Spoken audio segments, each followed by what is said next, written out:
What's up, YouTube? Just got home here and I got my EGR Delete put in. I was gonna show you guys how to do that, but there's a guy on here, Truckmaster. He gives you a very good explanation on how to do this, so I'll just show you what I did. His video is very helpful, so just watch that. Get the hood opened up here.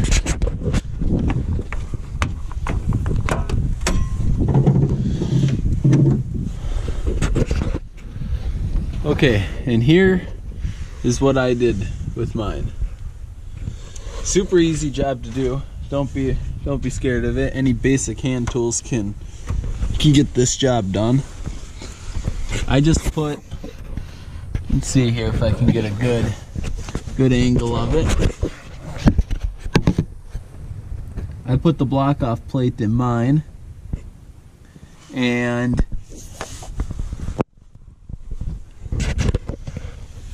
he couldn't get this front bolt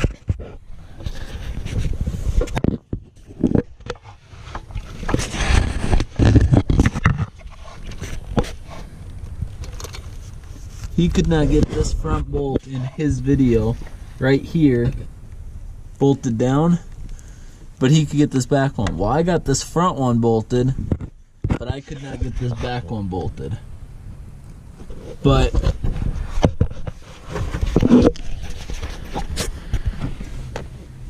I grabbed my hose and I shook it, and I'm shaking the whole truck, so I am not worried about that at all.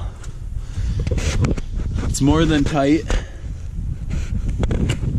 So that is how I did mine. If you guys have any questions about how I did that, you can just comment below and I'll do my best to answer any of your questions about it.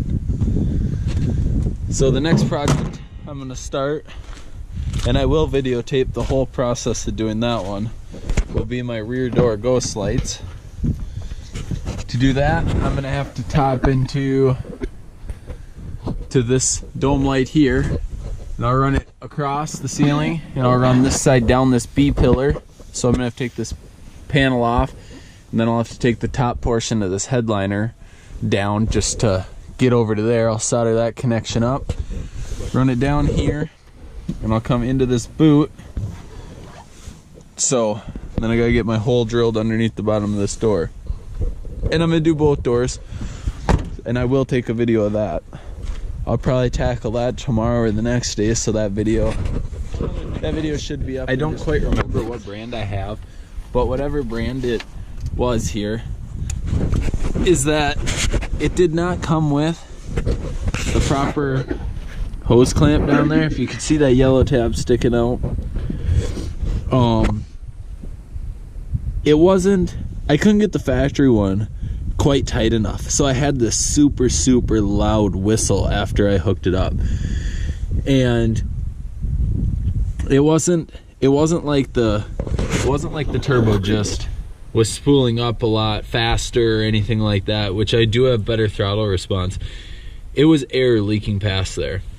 I couldn't figure it out for a couple hours of driving it, and then I don't know what, but I just started thinking about that hose down there was probably leaking. So I stopped at the local hardware store. I bought a bigger clamp that could go tighter than what the factory one does. And when I put that on there, I did it right in the parking lot.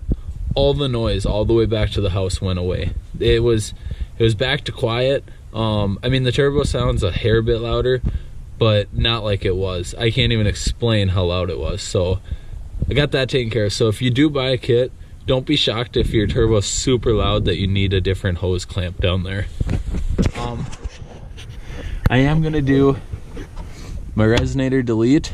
That will be coming here very shortly. Once again, Truckmaster's he's got a video on that too.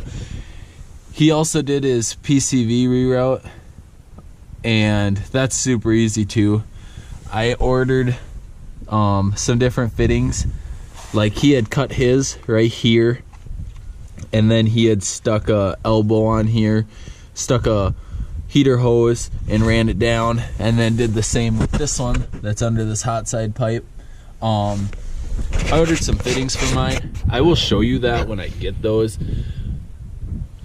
There's nothing wrong with the way he did it. Works just fine. I just don't want to cut my factory one is the only reason I bought fittings. So I'm not saying he did it wrong. The way he did it works just fine. I just don't want to cut this one. So I bought some other fittings. You actually will remove this 10mm bolt right here. You will pull this one out. It's just a little fitting.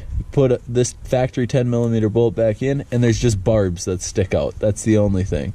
So then you just hook your hose straight on here, and then your hose kind of like, it like does a little curl and goes down.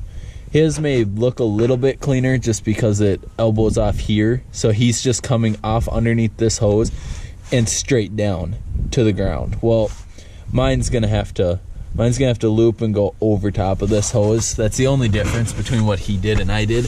This side over here will get a little different. It'll get a little more tricky because the way he did it will work better for this hot side pipe. He could just get underneath this.